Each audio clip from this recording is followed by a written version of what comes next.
Hello everyone, कैसे हैं आप सब और क्या हाल समाचार हैं आपके। देखिए, अगर आप इन्वेस्टिंग की दुनिया में एक बिगिनर हैं और इन्वेस्टमेंट का एक बेस्ट प्लेटफॉर्म तलाश कर रहे हैं तो ये वीडियो सिर्फ आपके लिए है। इस वीडियो में हम आपको यही बताने वाले हैं कि आप अपने पहले 1 लाख कैसे इन्वेस्ट करें, कहां इन्वेस्ट करें।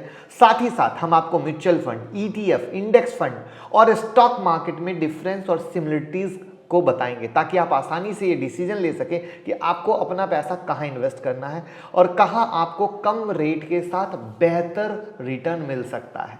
तो क्या आप तैयार हैं जानने के लिए? मैं मुकुल अग्रवाल आपका आप ही के YouTube चैनल में स्वागत करता हूं। जो भी नए लोग हैं चैनल को सब्सक्राइब करें, बेल आइकॉन हिट करें और रात के 8:30 बजे का शो कभी मिस ना करें, जहां देते हैं कुछ ट्रेड आप कमा सकें। और स्टॉक मार्केट की किसी भी ब्रेकिंग न्यूज के लिए ट्विटर और टेलीग्राम से जुड़ जाइए। सारी ब्रेकिंग न्यूज सबसे पहले आपके पास।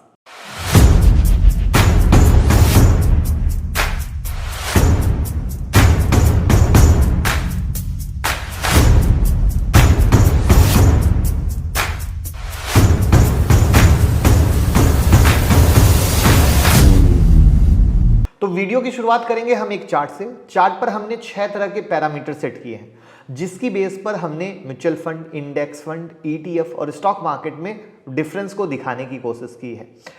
तो चलिए चार्ट पर चलते हैं और एक एक पैरामीटर को समझते हैं।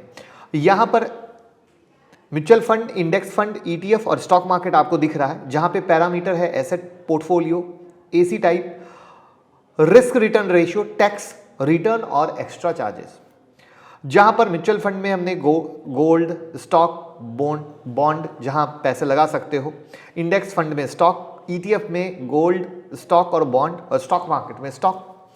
पोर्टफोलियो टाइप म्यूचुअल फंड जहां पे रेडीमेड, इंडेक्स फंड भी रेडीमेड, ETF भी रेडीमेड, स्टॉक मार्केट में सेल्फ क्रिएटेड।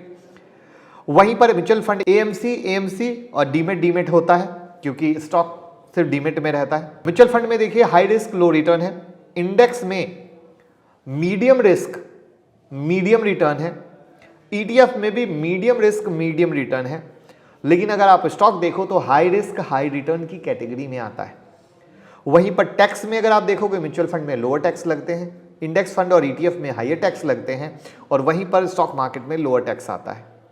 रिटर्न की बात करें तो म्यूचुअल फंड का जो रिटर्न है अनडिफाइंड है, इंडेक्स फंड में मार्केट एवरेज के हिसाब से रिटर्न मिलता है, ETF में भी मार्केट एवरेज के हिसाब से रिटर्न मिलता है, लेकिन स्टॉक मार्केट में भी अनडिफाइंड रिटर्न यानी कुछ भी बेहतरीन मिल सकता है।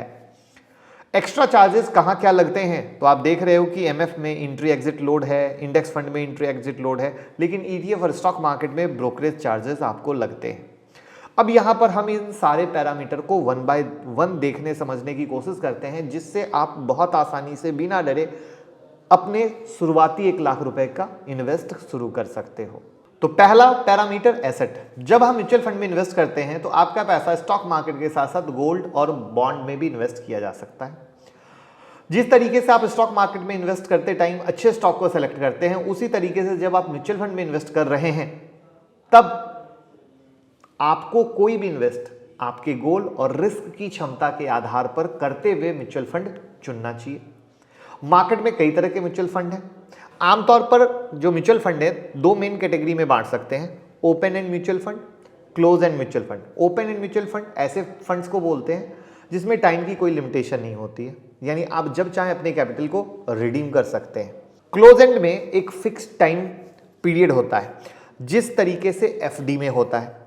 अगर आपने 3 साल के लिए इन्वेस्ट किया है तो 3 साल के बाद ही पैसे निकालने की अनुमति मिलेगी, उससे पहले पैसा नहीं निकाल सकते। तो ये 2 तरह का क्लासिफिकेशन था टाइम फ्रेम के आधार पर। अब हम देखते हैं एसेट के आधार पर म्यूचुअल फंड कितने तरीके होते हो।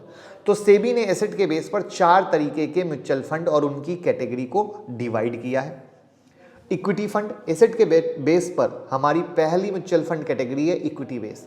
इक्विटी म्यूचुअल फंड आपके कैपिटल का 65% स्टॉक मार्केट में इन्वेस्ट करते हैं, बाकी के 35% में ये डेट और मनी मार्केट इंस्ट्रूमेंट में इन्वेस्ट करते हैं। इक्विटी फंड में भी कई सारे क्राइटेरिया हैं, जैसे large fund equity mutual fund, mid cap, small cap, mix mutual fund. तो अगर आप इक्विटी म्यूचुअल फंड में पैसा लगाते हैं तो यहां पर आपको रिटर्न ज्यादा मिलता है तो रिस्क भी ज्यादा होता है क्योंकि आपका इन्वॉल्वमेंट सीधा स्टॉक मार्केट से हो रहा है। वहां पर अगर डेट फंड की बात करें तो इस तरह के म्यूचुअल फंड ज्यादातर कैपिटल को फिक्स्ड इनकम इंस्ट्रूमेंट जैसे bond, government securities, treasury bill, commercial paper, certificates of deposit में इन्वेस्ट करते हैं। यहां पर रिस्क कम हो जाता है। हाइब्रिड फंड थर्ड कैटेगरी होती है। हाइब्रिड फंड इस तरह के फंड हैं कि आपके पैसे को डेट और कमोडिटी मार्केट में इन्वेस्ट करते हैं, यानी यहां पर आप कैपिटल को मिक्स करके मिक्सचर के तौर पे इन्वेस्ट किया जाता है। इसमें भी रिस्क के आधार पे कई सारी कैटेगरी है, जैसे aggressive hybrid fund, conservative hybrid fund, dynamic asset allocation और balanced advantage fund, equity saving fund, multi asset allocation fund, balanced hybrid fund आदि ये सारे क्राइटेरिया आते हैं। नेक्स्ट है सॉल्यूशन ओरिएंटेड स्कीम। इस तरह के म्यूचुअल फंड खास करके लॉन्ग टर्म के लिए डिजाइन किए गए हैं, जिसमें retirement plan fund, children plan fund, इस तरह के म्यूचुअल फंड में आपके पैसे को कई तरह के एसेट में इन्वेस्ट करते हैं और ज़्यादा दिए गए फंड फ्लो सेंड होते हैं या नहीं, इसका एक टाइम पीरियड होता है, आप वहाँ पर उससे पहले पैसे नहीं निकाल सकते। तो ये थे म्यूचुअल फंड के कुछ प्रकार, जहाँ इन्वेस्टमेंट से पहले आपको अपने फाइनेंशियल गोल को समझने की ज़रूरत है और उसके बाद ही वहाँ पर इन्वेस्ट करने की कहानी बनती है। लेकिन जब आप इंडेक्स फंड में इन्वेस्ट करते हैं तो आपका पैसा मार्केट के एक इंडेक्स जैसे निफ्टी या सेंसेक्स में इन्वेस्ट होता है, और जब आप स्टॉक में इन्वेस्ट करते हैं तो आपको इसकी कहानी पता ही है।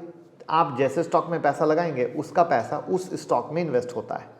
तो ये था पहला डिफरेंस। अब चलते हैं दूसरे डिफरेंस पर, जो कि है टाइप्स ऑफ पोर्टफोलियो। अब ये पैरामीटर भी इंपॉर्टेंट है। जब आप म्यूचुअल फंड, इंडेक्स फंड में पैसा लगाते हैं तो आपको एक रेडीमेड पोर्टफोलियो मिलता है, यानी आपके पैसे को कोई एसेट मैनेजमेंट कंपनी आपके रिसर्च के आधार पे आपके पैसे को इन्वेस्ट करती है। मान लीजिए आपने किसी इक्विटी फंड में पैसा लगाया, आपका पैसा किस स्टॉक में लगेगा ये एसेट मैनेजमेंट कंपनी या आपकी म्यूचुअल फंड कंपनी डिसाइड करेगी। इसमें हमारा कोई पावर नहीं है। इन्वेस्ट करने के बाद आपको पोर्टफोलियो दिया जाता है, सिर्फ आप उसे ट्रैक कर सकते हैं। वहीं अगर आप स्टॉक मार्केट में पैसा लगाते हैं तो यहाँ पर आप अपने हिसाब से अपने कैपिटल को इन्वेस्ट करते हैं, यानी पोर्टफोलियो का कंट्रोल आपके हाथ में है, कहाँ लगाना है कहाँ नहीं लगाना है ये आप डिसाइड करेंगे। तो ये दूसरा डिफरेंस है। इस मामले में ईटीएफ और stock market mutual fund index fund से बेहतर है, क्योंकि यहाँ पर आपके पोर्टफोलियो का कंट्रोल आपके हाथ में। अब चलते हैं तीसरे, यानी ये एसी क्या है, जो ऊपर में था अकाउंट टाइप। तो देखिए, जब म्यूचुअल फंड इंडेक्स फंड में इन्वेस्ट करना चाहते हैं तो आपको किसी एसेट मैनेजमेंट कंपनी के साथ अपना अकाउंट खुलवाना जरूरी होता है, क्योंकि बिना इसके आप इन्वेस्ट नहीं कर सकते। वहीं जब आप स्टॉक मार्केट ईटीएफ में इन्वेस्ट करते हैं तो डीमेट अकाउंट खुलाना जरूरी होता है, क्योंकि डीमेट में आपके स्टॉक और ईटीएफ में इन्वेस्ट नहीं कर सकते वहां पर इसके बिना। तो आज मार्केट में कई सारे डिस्काउंट ब्रोकर हैं जिनके अकाउंट आप खुलवा सकते हैं और म्यूचुअल फंड में भी इन्वेस्ट कर सकते हैं। जैसे लिंक डिस्क्रिप्शन में है, आप अभी का अभी जाइए और भाई के साथ अकाउंट ओपन कीजिए। देरी किस बात की, जहां पर आप म्यूचुअल फंड में भी इन्वेस्ट कर सकते हैं और स्टॉक में भी। ठीक है, तो ये सारे ऑप्शन धीरे धीरे आते जा रहे हैं। अब तीसरा डिफरेंस हम जिस पे ये आपने देख लिया, तो अब चलते हैं चौथे डिफरेंस पर, जो कि है रिस्क रिटर्न रेशियो। ये बहुत इंपॉर्टेंट है, इसे थोड़ा ध्यान से समझने की ज़रूरत है, और अगर आप ये समझ गए तो डिसीजन लेना हो जाएगा आसान, और आपको कहाँ इन्वेस्टमेंट करना है ये भी हो जाएगा आसान। तो सबसे पहले रिस्क रिवॉर्ड क्या है। देखिए, रिस्क रिवॉर्ड रेशियो के बारे में एक बड़ी ही सिंपल सी कहानी है कि जहां जितना ज़्यादा रिटर्न मिल रहा है रिस्क भी उतना ज़्यादा है, और जहां जितना कम रिटर्न मिल रहा है वहां रिस्क भी कम है। लेकिन मेरा एक सवाल है, अगर हम बिना जाने, बिना समझे, बिना खुद से डिसीजन लिए, सिर्फ किसी से कहे सुने में अगर इन्वेस्ट करते हैं तो क्या वहां रिस्क नहीं है? वहां मेरी नजर में और भी ज्यादा रिस्क है। तो ये जो बुक की लाइन है इसको दिमाग से निकालकर मुझे पर्सनली ये लगता है कि रिस्क रिवॉर्ड को हमें सबसे पहले अपने नजरिए से समझने की जरूरत है कि भाई जब इन्वेस्ट कर रहे हो खुद का भी दिमाग लगाओ, खुद से भी सोचो, खुद से भी समझो, और तभी दो पैसे लगाओ। क्यों? क्योंकि वो आपके खून पसीने की कमाई है, आपकी मेहनत की कमाई है। क्या आप एग्री करते हैं? तो कमेंट बॉक्स में जरूर बताइएगा। चलिए, तो अब सबसे पहले चलते हैं, देखते हैं कि म्यूचुअल फंड कितना रिस्क होता है, कितना रिटर्न मिल सकता है। तो अभी हमने आपको बहुत तरह के म्यूचुअल फंड बताए, हर कैटेगरी में अलग अलग रिस्क रिवॉर्ड रेशियो होता है। डिपेंड करता है आप कितना रिस्क लेने पर कैपेबल हैं। वहां पर म्यूचुअल फंड से ऑन एन एवरेज कहा जाता है 10 to 15% का रिटर्न मिलता है, और वहीं पर स्टॉक मार्केट में 10-10 गुना तक रिटर्न मिलते हैं किसी एक एक स्टॉक से। अगेन ये डिपेंड पे करता है आपकी नॉलेज पे, आपके सही स्टॉक सिलेक्शन पर। वहां पर कभी कभी म्यूचुअल फंड भी बहुत अच्छा परफॉर्म कर देते हैं। वो फंड हाउस की जो रिसर्च टीम होती है वो जब सही तरीके से सही जगह इन्वेस्ट करती है तब वहां से वैसा रिटर्न मिलता है। और अगर आपको सही स्टॉक सिलेक्शन करना है तो आपको खुद सीखना पड़ेगा, खुद समझना पड़ेगा, सही जगह इन्वेस्ट करना पड़ेगा। तब जाकर आप अपने रिस्क को लोएस्ट करके मुनाफे को मैक्सिमाइज साइड खड़ा कर सकते हो। अगर इंडेक्स फंड की बात करें तो यहां पर रिस्क कम है क्योंकि समय के साथ इंडेक्स ग्रोथ देंगे ही। आपको एनालिसिस करने की जरूरत नहीं है। आज भारत की इकोनॉमी लगभग 3.46 ट्रिलियन डॉलर के पास है। जब ये $5 ट्रिलियन के पास पहुंचेगी तो जैसे जैसे इकोनॉमी ग्रोथ करेगी इंडेक्स भी ग्रोथ करेगा। जहां पे आपके सामने है कि इंडेक्स ने किस तरीके से एक बेहतरीन रिटर्न दिया है। तो आप चार्ट में देख सकते हैं 3 जून 1986 में सेंसेक्स 561 के पास ट्रेड कर रहा था और आज ये कहां पे है, 10,000% से भी ज्यादा का रिटर्न। वहीं निफ्टी की बात करें 1999 में 890 के पास था, आज कहां पे है, 18,000 के पास। तो अगेन एक बेहतरीन रिटर्न। तो इंडेक्स धीरे धीरे देता रहता है, दिमाग लगाना नहीं होता है, रिस्क लोएस्ट साइज होता है तो रिटर्न भी लोएस्ट साइज होता है। यहां पर साइकोलॉजी लोगों की होती है, मार्केट महंगा है, मार्केट सस्ता है, आज मार्केट बढ़ गया है, आज मार्केट महंगा हो गया है, हम कल लेंगे। लेकिन आप एक जर्नी देखते हो एज ए इन्वेस्टर के तौर पे, तो वो चीज़ें ही आपको एक बेहतर रिटर्न दिलाती हैं क्योंकि हम 10 साल 20 साल के हिसाब से सोच रहे हैं। यहाँ पर दिक्कत क्या है, यहाँ पर मोस्टली लोग लेट इन्वेस्टमेंट की वैल्यू को समझ पा रहे हैं। मैक्सिमम लोग 40 साल 45 साल 50 साल की उम्र से इन्वेस्ट करना शुरू कर रहे हैं, जबकि वही अमेरिका में लोग 20 साल से 18 साल से जैसे ही पॉकेट मनी आती है इन्वेस्ट करना शुरू कर देते हैं। तो ये वो चीज़ें हैं जहाँ पे अगर आप अर्ली एज में स्टार्ट करते हो एक बेहतरीन रिटर्न पाते हो। और इसीलिए हमेशा एक अर्ली एज की बात होती है कि बेहतर बेहतर बेहतर मिलेगा अगर आप अर्ली एज से शुरू कर रहे हो। अब वहीं पर है एक्स्ट्रा चार्ज, जहाँ पे मैंने आपको बताया था कि ब्रोकिंग फ़ी लगती है ब्रोकर में, तो वो आप जानते हैं, तो उसके बारे में हम आपसे ज़्यादा डिस्कस नहीं करेंगे। तो ये थे major difference mutual fund, index fund और स्टॉक मार्केट में। तो आई होप 1 बाय 1 आपको सब क्लियर हो गया होगा।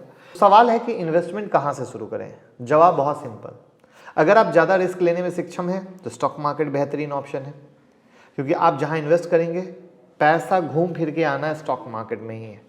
तो मेरा सजेशन ये है कि पहले आप इन्वेस्टमेंट की दुनिया के डिफरेंस को अलग अलग पॉइंट से समझें, फिर अपने फाइनेंशियल गोल को सेट करें, फिर एक अच्छा ब्रोकर और एक अच्छी एसेट मैनेजमेंट कंपनी में अपना अकाउंट ओपन करें और तब इन्वेस्टमेंट शुरू करें एसआईपी मोड में म्यूचुअल फंड से और स्टॉक से। एसआईपी मोड यानी सिस्टमैटिक इन्वेस्टमेंट प्लान, हर मंथ थोड़ा थोड़ा। इससे क्या होगा, एक तो पोर्टफोलियो ग्रोथ होगा, थोड़ा भी ऊपर नीचे होगा तुरंत में झटका नहीं लगेगा, तुरंत में परेशान नहीं होंगे, और वहाँ पर थोड़ी थोड़ी इन्वेस्टमेंट आपको मार्केट के अंदर की समझ को बढ़ाएगी, आपके इंटरेस्ट को जगाएगी, और उस इंटरेस्ट में जब मार्केट ऊपर नीचे होगा तो आपकी और भी अंदर से आवाज़ आएगी, अरे यार मैंने ये स्टॉक लिया था, क्या हुआ, थोड़ा सा और समझता हूँ, थोड़ा और पढ़ता हूँ। लेकिन जैसे ही हम लोग बल्क में माल ले लेते हैं वहाँ पे ये भावना खत्म हो जाती है, डर की भावना आ जाती है, अरे गिर गया, अरे बढ़ गया, अरे लॉस हो गया, यानी सीखने की भावना खत्म हो जाती है, वहाँ पे डर आ जाता है। लेकिन जब एसआईपी मोड में थोड़ा थोड़ा इन्वेस्टमेंट करते हैं तो डर नहीं लगता है, मज़ा लगता है, अरे यार एक नई दुनिया में जा रहे हैं, थोड़ा सा बेहतर कर पाएंगे, चीज़ें समझ पाएंगे। तो वो हमें एक लर्निंग अर्निंग का फेज देता है और बिना डरे आराम से छोटा छोटा एसआईपी मोड में हम चलते चले जाते हैं। तो ये मेरी एक छोटी सी कोशिश थी जहाँ पर हम एक दुनिया, हर एक दुनिया जहाँ पे इन्वेस्टमेंट होती है वो आपके साथ शेयर कर सकें, वहाँ पे किस तरीके से क्या रिस्क रिटर्न है, किस तरीके से जाया जाता है, वो सब दिखाने की कोशिश कर सकें। तो आई होप आपको वीडियो पसंद आई हो तो लाइक कमेंट शेयर कर दीजिएगा, और ऐसे ही कोई टॉपिक आपको डिस्कस करवानी हो तो कमेंट बॉक्स में ज़रूर बताइएगा, ज़रूर उसको लेने की कोशिश करेंगे। Thank you so much.